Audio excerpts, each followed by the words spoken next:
Hello and welcome to today's episode of Filling the Gap, your one-stop shop for Pacers Gap Year coverage. I'm your host, Andrew Schreiner, and today we are breaking down the Pacers' disappointing 109-120 loss against the Cleveland Cavaliers. Now that loss saw their record on the season fall to 2-14, 0-9 on the road. They're yet to win a road game, and 0-2 in the NBA Cup, and they are actually eliminated from knockout contention.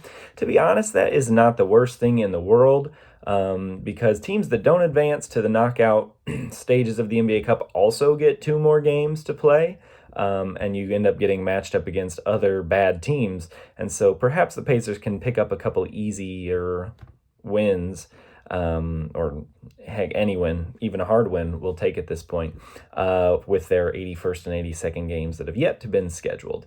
That's a new quirk of the NBA schedule with this cup thing going on.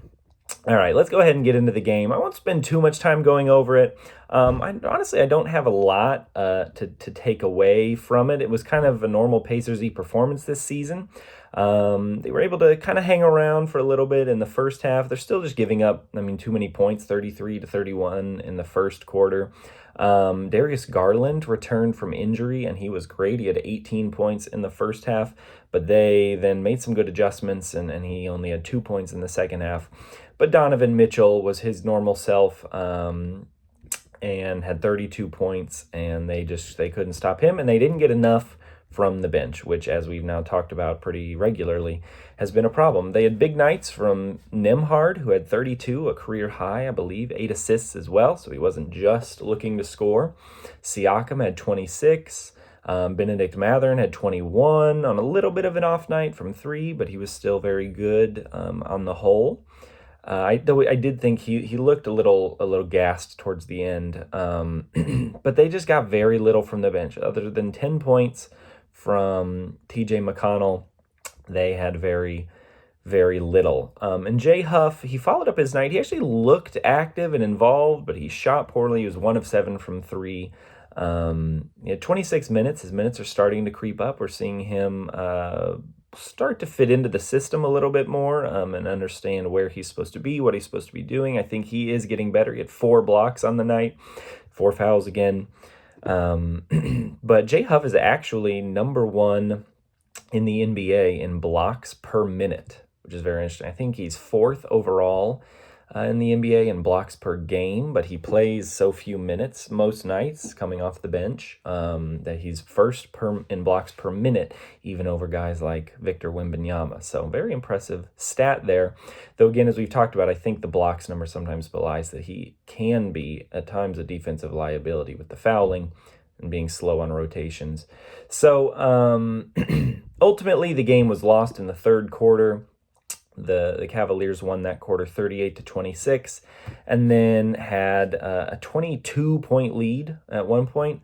Pacers did make a run. They made a great effort in the fourth quarter to try and cut that, but they were never able to get close enough to really make Cleveland nervous, though I am sure that Cleveland fans were starting to have flashbacks to last spring as the Pacers started making their run. Would have been fun to do it again, but alas.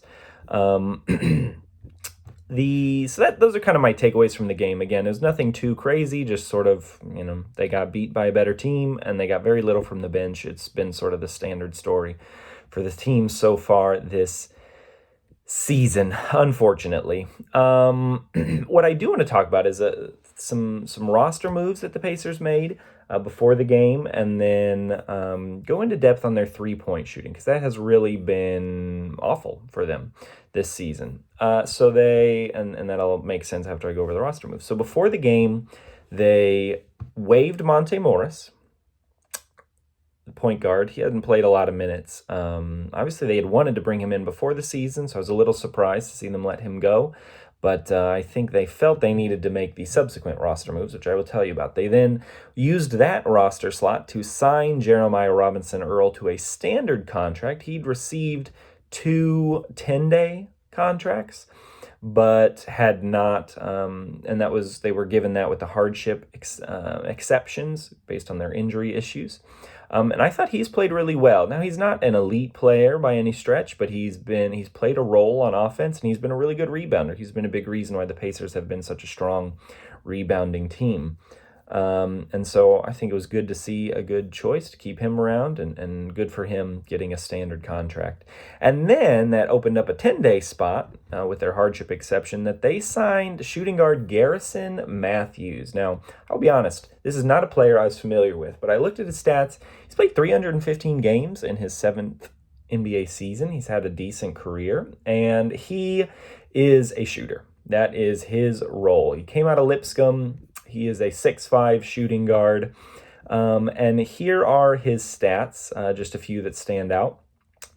Over his career, he is a 38% three-point shooter. Okay, he shot over 40% with Atlanta, then 35% with Houston over a couple years, and then bounced back up to around 39% with Washington. So taking a little bit of a dip in recent years, but maybe bouncing back some here. So yes, he is a shooter.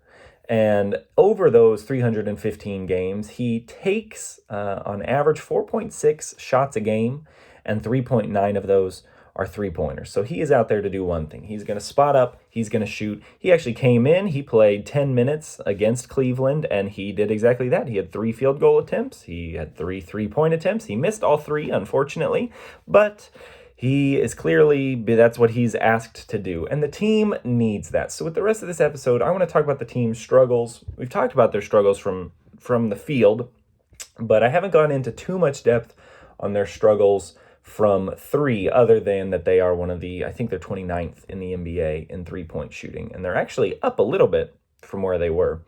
No, I'm sorry, I think they are 30th. They're shooting 30.7% from 3 on the season. And I just want to go through some of the player totals here. And I've sorted this by number of attempts, okay? And we'll just go through the roster here to illustrate the problem. Aaron Nesmith, 7.5 attempts per game that he plays. He's shooting 37.3%. Not terrible, but last year he was over 40%. Benedict Mathurin shooting 6.2. He's shooting 38.7. Decent. Obi Toppin, in his couple games he played, shot 5.7 attempts and shot 17.6%. Siakam, 5.5 attempts, shooting 36.1. Andrew Nembhard shooting 5.4 attempts, 34.7%. And then now it starts getting uglier. Those aren't great elite shooting numbers. Nesmith and Mathurin are respectable, but maybe not quite what you'd hope from shooters of their caliber. Jarace Walker, 4.9 attempts per game, 28.2%. Ben Shepherd, 4.3 attempts per game, 20.6%. Jay Huff, 4.1 attempts per game, 27.7%. McClung came in, 3.3 attempts, 20%. Ray J. Dennis, 3.1 attempts, 32.4%. Garrison Matthews took 3. He's got 0% for the year. Okay, they just are not shooting well. And it's easy to dismiss it as, well, Halliburton's not out there, and so they aren't getting good shots. But I'm watching these games. They're getting some open looks, and they just are not knocking them down. It's hard to say exactly what the cause is to me. Some of it, I think it was natural to expect a little bit of a dip without Halliburton. I think some of it is just bad luck that they aren't shooting well as a team. And I also wonder, maybe some of it goes back to the final, that they played so much basketball that they are tired. They didn't have the same off season, so maybe they're a little bit off and they're still just trying to settle in and find their rhythm. Obviously, the lineups have been changing so much with the injury issues. And so that's something to watch. If the Pacers are going to get better and at least look like a respectable team again, can they increase that 3-point percentage a few percentage points as a team?